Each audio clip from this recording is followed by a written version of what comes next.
Assalamu alaikum. Let's just jump straight into it. How do you regain your iman, your connection with Allah subhanahu wa ta'ala?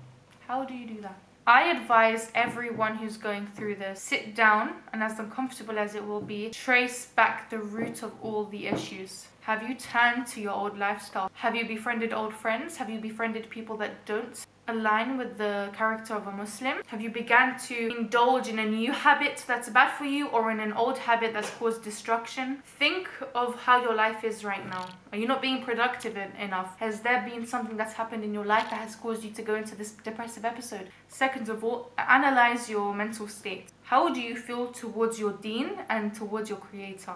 Is there a lack of hope? Is there a lack of connection? Is there a lack of trust? These are questions that seem very uncomfortable, but we have to get down to the root and we have to ask ourselves these questions in order for us to better ourselves. Or else you will remain in the position you are in. A lot of people struggle with this, subhanAllah. They don't feel connection during their salah. It's a very common problem amongst Muslims. I think you've all heard the advice that's said over and over again, which is, imagine your creator in front of you. Pray like this is your last prayer. But for some, it's very hard for them to imagine that. If you're an overthinker, I've been through this, guys. You're gonna think in the back of your head, I'm just pretending. Do you know what I'm saying? It's very hard to get into that mood. This is what worked for me. I have ADHD. I'm also bilingual. I also didn't speak Arabic and I didn't understand it. I'm also a revert. I also came from a family who, if you've watched my previous videos, I had a hard childhood growing up. All that have played a role in forming the kind of person I was and also I am today. A lot of people who struggle with their iman, who struggle with that connection with Allah subhanahu wa ta'ala, you're holding a lot in your heart. There are two stages. The first stage is that you feel the negative emotions, but you're forgetting about them. You're leaving them in your subconscious. You don't want to think about it. This, you're going to be affected here, sister. This will only last so long. Wallahi, this will only last so long. It will manifest into your behavior. At one point, you're not going to be able to regulate your emotions anymore because you have not dealt with the problems that you've put behind. This will cause you to be emotionally unstable. You'll have a very hard time regulating your emotions. You'll have a very hard time controlling when you cry. You'll have a very hard time handling your emotions in tough situations. When you're in an argument with somebody you love, you'll tend to take the extreme decision because it's hard for you to make a rational one. When you hold a lot in your heart, it will result in that. Which is why, if you're right now in that point in your life where you are holding it in your heart, alhamdulillah, you came across this video because it is the best time for you now to deal with these emotions.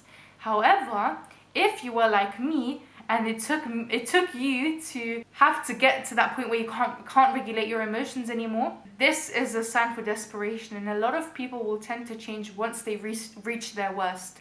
You've traced down all of these problems. So then the second step would be removing these problems. I think one of the scariest du'as to ever make to Allah subhanahu wa ta'ala is remove the things and people in my life that are not benefiting to me. And that's scary because you may leave the things that are so beloved to you. And Allah says in the Quran, perhaps you dislike something that's good for you and you like something that is bad for you. And Allah may put you through certain situations that will impact you greatly, that you may not like that you go through, but you will have to go through them in order to make the change that you're praying to Allah for. Even to this day, it's such a scary dua for me. By the way, don't take this video as an overall guide to overcoming it, but this is just the first step to overcoming it. Okay, with your salah, you don't feel something. Let me advise you guys something. Never leave your salah despite how you feel. It is better that you feel nothing while you're doing your salah rather than leaving it completely because you do not feel something. And I'll tell you why. Your salah will always be something you can lean on. How does a tree fall? It falls whichever way it's leaning. If you do not have your salah there, subhanAllah, you want to fall in a direction that is going to help you get back up again. If you don't have anything that's going to help you get back up again, I used to do this, guys. A person feels most during the night time because it's so intimate. You're by yourself, you're vulnerable with your thoughts. Before Fajr or even before you sleep, pray with the intention to talk to Allah. What I used to do is I used to pray. I used to do 2 rak'ah. Sometimes I used to cry in my rak'ah, because what you should do when you're doing your rak'ah You should just let it out. Even today, this happened to me, guys. I felt so much today and I had such a yearning to pray. When you get into the habit of praying, and I don't mean your obligatory ones, that should already be by default. When you get into the habit of praying as a coping mechanism, you begin to crave it. You begin to find comfort in it. So even today, I felt overwhelmed. Part of healing from abuse and healing from trauma is, you're changing parts of yourself. You're learning to regulate your emotions. So, I'm still on my journey of regulating my emotions. I find it very hard to do so. Also because I held so much in myself for so long. And I remember today I did feel a lot of that. I felt a lot in my heart and I said, I need to pray right now. And you know what's so beautiful about this? I came running to Allah because I trusted Allah would take care of me. When you don't have your salah, who are you going to run to? So I prayed and I just let it out. I just cried and I let it out. I wasn't even thinking about my problems, guys. I just let my tears out. Allow yourself to let it out. Even if it takes a few tries, let your body just melt. Your heart's rock solid at one point. But once you convince your body it's okay, it will not be hard anymore. It will begin to melt and everything will come pouring out. Get vulnerable with Allah. Cry if you have to. There's such a beautiful feeling about crying on salah. There's such a comfort in doing so. After you've finished, guys, I recommend you sit down. Take a box of tissues with you. Sit down, talk to Allah.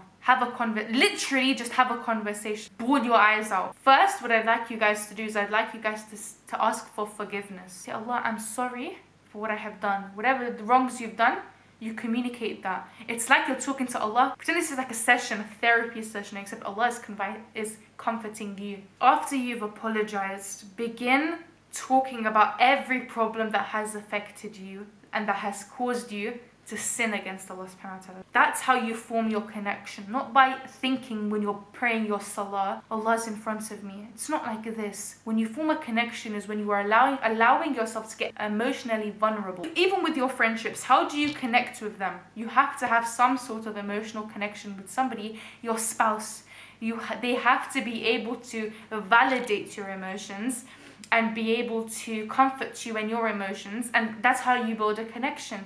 It's the same thing in your religion. Don't think it's any different. The only difference is that Allah will always take precedence over everything, and He's held at a higher standard compared to everything else in this dunya. But the connection must still be formed for you to enjoy coming to Allah, for Him to be your first thought when something happens, when you're upset. He needs to be your first thought. And I'm not gonna say this will happen overnight. For some people it does. For me, for example, it did happen after one prayer and when I let it all out. Guys, that was my daily routine. At one point when I used to do that, when I was really happy, I also wanted to pray and I would sit down and talk to Allah, and wallahi guys, I used to cry.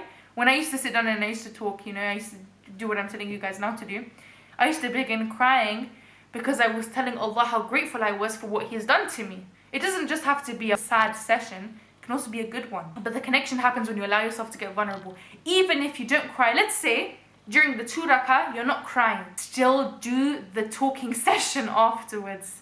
You will begin crying. That's the beginning step to forming a connection. That's wallahi guys, my biggest advice is that. Also, when you worship, do not worship with fear. Worship with hope.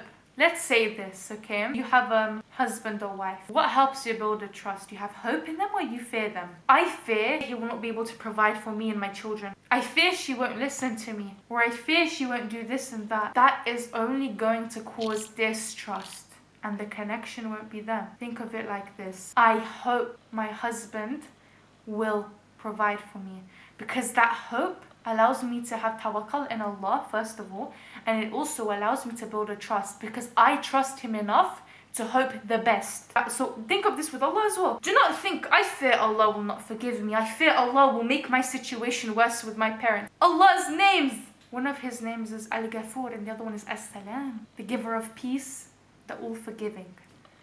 Worship with hope. I hope Allah will forgive me. I hope Allah will ease my situation. I have hope because I trust that Allah can do this for me. Don't worship with fear.